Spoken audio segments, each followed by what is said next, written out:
Yo, what's going on, everybody? Welcome back to Blitz Sports Media. I'm Ryan Linkletter. I'm back with my co-host Brady Penn. We are on the Blitz angle today, and we got a running backs preview. We just dropped our quarterbacks video, so if you guys haven't checked that out, go check the link in the description. That'll be our quarterbacks preview for free agency, and then tomorrow we'll have our wide receivers. So we're dropping it every day up until Sunday, where we drop our big free agency primer and predictions for y'all. So make sure you guys are staying tuned. Notifications are on, so hit that subscribe button for more content. Let's get right into the running backs list, Brady. This is a list that's not necessarily as deep as last year in terms of talent, but there is a lot of solid, decent pieces you can plug and play into offenses. I think that's the theme of this class. What are you seeing from this initial look of this running back class? Yeah, like you said, you're not finding a Saquon Barkley to the Eagles in this class. You're not finding a Josh Jacobs to the Packers in this free agent class. Or Derrick Henry.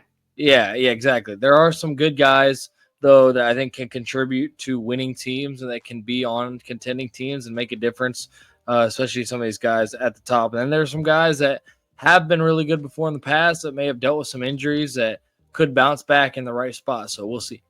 Yeah, we're going to talk about some of these like honorable mention options before we get into our top 6 options at the running back position in free agency. Heading through these guys, our honorable mentions include Javonte Williams, Ty Johnson, Raheem Mostert, and Kareem Hunt. Brady, what do each of these players bring, and where could they potentially be good fits? Yeah, these are all good, change of pace backs, good third down type backs, especially Ty Johnson.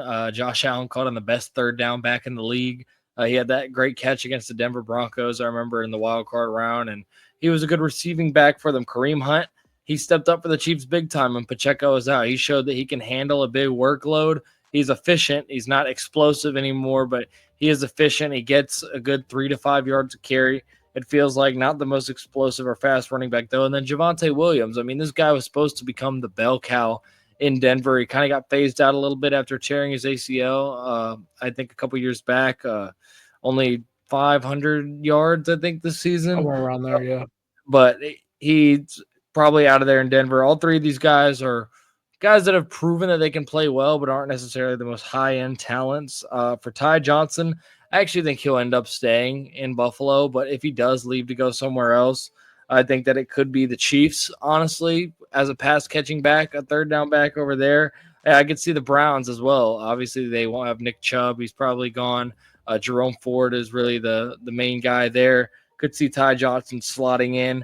For Kareem Hunt, I think that he's going to go to a team that's going to play him more than valuing contention. I honestly think it could be a Saints-type team, a Titans-type team, where Kareem Hunt goes and he can get kind of a similar number of carries to where he did the middle of the season this year. And then for Javonte Williams, I said Steelers and Commanders kind of to go be the number 2 guy over on either of those two teams.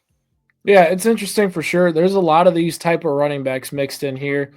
With Kareem Hunt to start, Hunt filled in nice for Isaiah Pacheco. I'm not going to say great. He filled in nice, provided them a decent thump, was able to maintain a solid workload throughout the season. Zero explosiveness with Hunt. I think if he is, playing this next season, it's probably going to be in Kansas City as a change of pace back. He's a really efficient goal line back. I think he could fit into some offenses as a goal line back. I think he's probably back in Kansas City. I could see Carolina is going to be in the market for a backup. Jonathan Brooks is out for the season already, which is really unfortunate. He really hasn't even gotten a chance. And I just think Hunt's more of that guy that comes in, fills change of pace role at this point in his career. And, the workload he had this season is unrealistic to expect of him. And he can be a valuable goal line back at this point. We talk about Raheem Mostert just cut.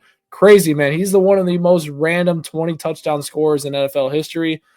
Injuries were the name of the game last year, and that's been the name of the game for the majority of his career. I think he benefits from being in a reduced role in an offense. I think he could be a good fit in Buffalo if they lose Ty Johnson. I think the Cowboys could be a fit as well for him, and then the Carolina Panthers as well. I think all three of those teams will be in the market for Raheem Mostert, and if those teams aren't, he could be a guy that has a very tiny market this offseason. The age is there. The injury concerns are there. Would be interesting to see, but he might just be a practice squad invite. Ty Johnson, you mentioned, one of the better third down backs in the league. Him, Samaje Perine, both big third down options that are free agents now. I think Ty Johnson, Bills or Chiefs, like you said, I really do think 100% that he's going to re-sign with Buffalo. And then I can see the Steelers. They have 2 free agent running backs we're going to talk about shortly that who knows what their future is. And then Javonte Williams. No clue where this guy fits. I can't get a read on him. Obviously, prior to the injuries, he was a really special talent and never panned out, never had a consistent workload in Denver. His fault or not, he needs a new change, a scenery. It's not going to be back with Denver. I think he'd fit great in what the Chargers want to do in an offense and potentially a change of pace back for the Bengals, getting them a bigger running back to pair along Chase Brown. Let's get right into our top 6 backs this offseason. We're going to start with number 6 here from the Pittsburgh Steelers, Jalen Warren. Brady, give us a little free agency outlook on Jalen Warren. I honestly think that Warren could stay in Pittsburgh. I know I've said this for Ty Johnson now and Jalen Warren, but it really just comes down to I think the Steelers will re-sign one of these guys between him and Najee Harris. It just depends who they value more, who they think is the better player going forward. And I think that is Jalen Warren. I think Warren clearly has shown he has more of an ability than Najee Harris over the last 2-3 years, especially catching the ball out of the backfield. He's just as powerful of a runner as Najee Harris, in my opinion. I think he's got better straight line speed than Najee Harris, and I am accounting for Jalen Warren being back in Pittsburgh next year. Yeah, I think Warren's interesting. I actually don't have him coming back to Pittsburgh. That's a crazy part. I think Pittsburgh, could just be in the market for new backs. I mean, they haven't necessarily been able to find a groove. I think Warren's skill set was very good in Pittsburgh. They just never utilized him like he should have been utilized, and that's why I think he could be potentially on the outs. We'll see, because I have him potentially going to the Bills. Who knows? James Cook could hold out, could force himself into a trade if he doesn't get the contract extension he wants. He would be a perfect fit there. He's a little better version of Ty Johnson. He's a better runner. He's a great pass catcher out of the backfield. I think that'd be a great fit. I have the Broncos potentially mixing in there as a team, and then the Cowboys as well. I do agree. I think the Steelers are going to try to retain him, but it's up to Jalen Warren ultimately what he's going to do. He's going to have a market for multiple teams this offseason. And to be honest, with his limited work role in the past few years, despite Najee Harris being pretty inefficient, I think he might look elsewhere. So we'll see what happens. Let's get into number 5. And, this guy was an absolute stud prior to the injury. Nick Chubb didn't necessarily bounce back, but it's always a 2-year thing with these ACL injuries. The second year back is when you become explosive. I think Chubb might be a little bit of a value this offseason. Well, here's what you got to remember with Nick Chubb. He had 2 of those at the University of Georgia. So that's his 3rd different knee injury that he's coming off of last year. He's approaching 30. If he's not at 30 already, I'm not exactly sure on that. But one team that I've seen for him that's been confusing to me is the Steelers. I keep seeing the Steelers thrown around. That wouldn't make a lot of sense to me to move off of 2 younger backs with less injury history in favor of Chubb, and for Chubb to go to a division rival that's not necessarily in a contending window doesn't make a whole lot of sense to me. For Chubb, I think the Vikings could be a spot for him. I think that the Raiders could be a spot, and I think that the Panthers could be a spot. I think if he went and was the number 2 back behind Chuba Hubbard with, like you mentioned, Jonathan Brooks being out likely for the whole year, I think Nick Chubb could fit in well in Carolina. Yeah, I think Chubb still holds a good amount of value. And to be honest, there's one team I'm looking at that he would fit perfect in, Brady. The Chicago Bears with Ben Johnson as their offensive coordinator. Could you imagine him in a change of pace role, limited workload, just having to rely on being that powerful back that Ben Johnson's offense has been able to utilize with David Montgomery and Jamal Williams over all this time? I think Nick Chubb being a Chicago Bear is a match made in heaven. I think he's going to be healthier this year. I think he's going to be a great goal line back and short yardage back. He can be a great change of pace for DeAndre Swift. And then at that point, they still get him for a pretty cheap deal. I don't think Nick Chubb is necessarily going to be getting a massive contract. I think he's going to be right around $4 to $5 million. The Bears have the cap space to make that work, and he should be a target for the Chicago Bears. I think he fits perfectly within the scheme and would be a great fit on both sides. Besides that, I could see him going back to Cleveland. He's been there his whole career. Who knows how loyal he is going to be for that at this point. I think the Chargers are also a good fit just based on scheme alone as well. Let's get into our next back here, Najee Harris, maybe one of the more controversial backs in the NFL. What is your take on Najee Harris? Najee Harris, man, I've never really been a fan of this guy since about his rookie year. I loved college Najee Harris. I don't know if he just got fat or something, but this dude is just looks like he's running in mud half the time to me. I just don't like Najee Harris's game a whole lot, but somehow he still ends up with 1,000 yards every year, which granted over a 17-game season now, maybe not as impressive as it was, But Najee Harris will have a market regardless. I'm looking at the Raiders. I'm looking at maybe the Cowboys, and I'm looking at the Vikings once again for him. And I honestly think that the Raiders actually make the most sense. Yeah, it's interesting. I think a team like the Raiders would pay more money than other teams to get him. I think the Vikings could fit in. He seems like a similar back to Aaron Jones, just a little less efficient.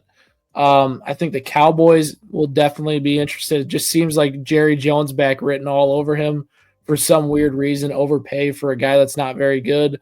And I just think Najee Harris' time in Pittsburgh's come to an end. You mentioned Yeah. Jalen Warren potentially going back. I think Warren has a better chance than Najee Harris of returning in Pittsburgh at this point. I just don't just Najee just doesn't bring to the table what is needed to be a bell cow back. Someone's going to pay him to be their guy.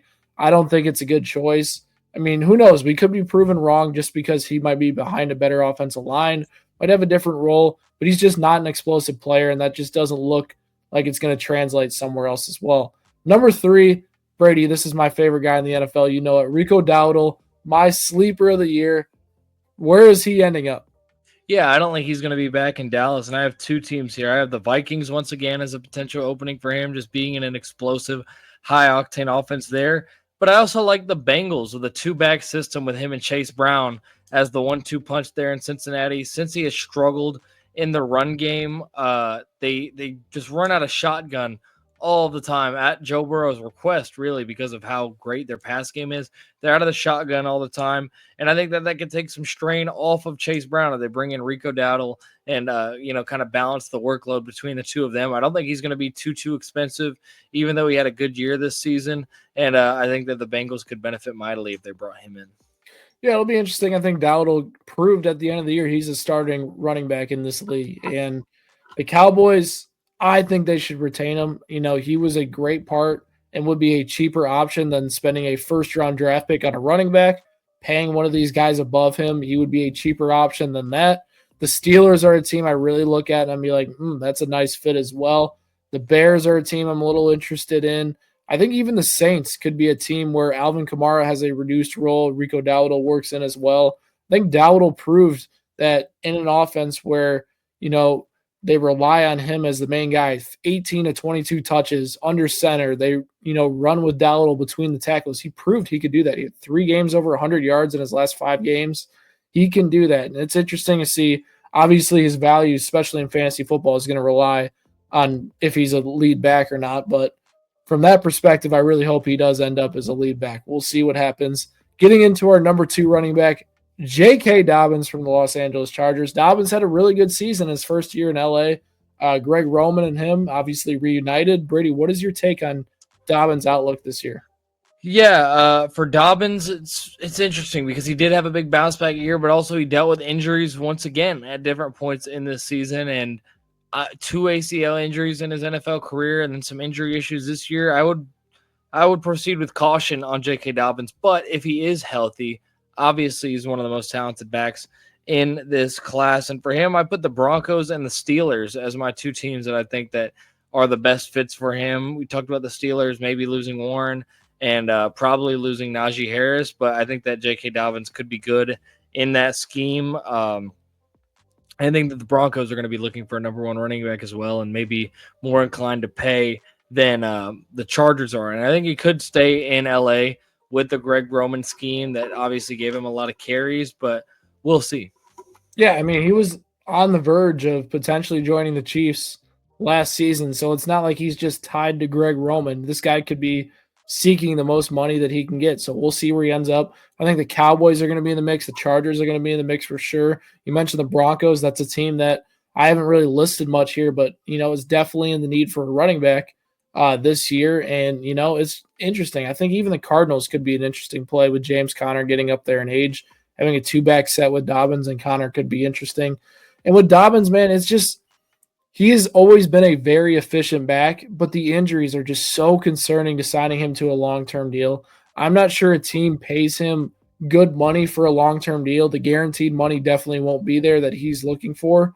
But who knows? A team like the Raiders that's desperate for talent, maybe they go throw money and say, Dobbins, I'm going to give you the most guaranteed money. That's going to be the difference between Dobbins returning to a playoff team like the Chargers or going to a team that's not very good, has the money to throw at running backs that's more guaranteed, and him ultimately making that decision. It's going to be interesting to see where he lands.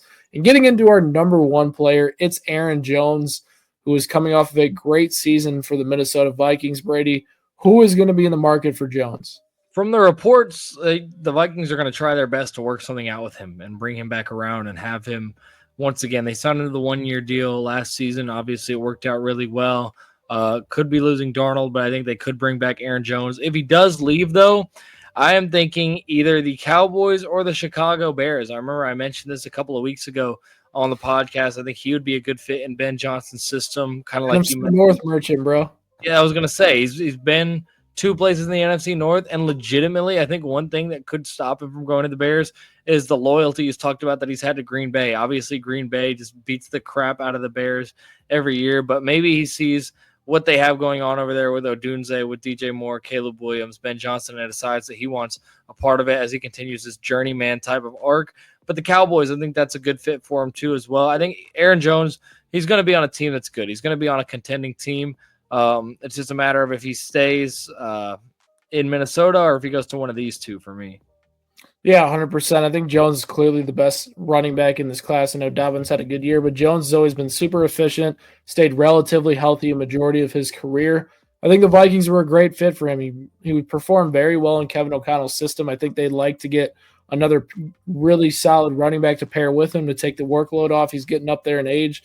But I think another 1-year deal in Minnesota looks good for him. He seems like a very loyal guy that wanted to stay in Green Bay. Obviously, really liked Minnesota as well.